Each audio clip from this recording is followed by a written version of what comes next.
భద్రాద్రి కొత్తగూడెం జిల్లా కొత్తగూడెంలో కలెక్టరేట్ ముందు ముస్లిం మైనార్టీ మహిళలు ధర్నా చేపట్టారు. గత ప్రభుత్వం ముస్లిం మైనార్టీలకు ఎంపిక చేసిన 500 కుట్టు మిషన్లు ఒక్క పినపాక నియోజకవర్గం మాత్రమే ఇచ్చిందని, ప్రభుత్వం మారినా కూడా కుట్టు మిషన్లు ఇవ్వకపోవడంతో జాయింట్ కలెక్టర్కి వినతి పత్రం సమర్పించారు.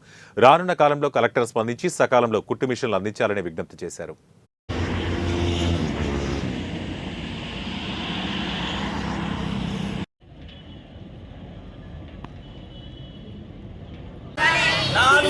కుట్టు మిషన్లు వెంటనే 400 కుట్టు మిషన్లు వెంటనే కుట్టు మిషన్ వాళ్లకు వెంటనే ఎవరి కుట్టు మిషన్ వాళ్లకు వెంటనే లేదో సమాధానం 8 నెలల నుంచి అధికారులు ఎందుకు ఇవ్వట్లేదో. శ్రీ కొత్తగూడెం జిల్లాలో గత ప్రభుత్వం దాదాపు 500 మందికి అంటే నిరుపేద ముస్లిం మహిళలకు 500 మందిని ఎంపిక చేసి కుట్టు మిషన్లు మంజూరు చేసింది.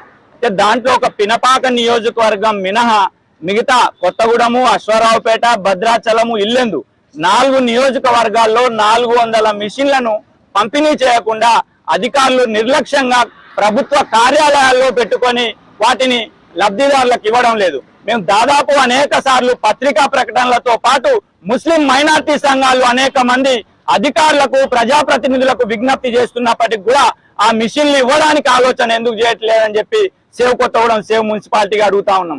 అంతేకాకుండా ఇప్పుడు ప్రభుత్వం మారిన తర్వాత కొత్త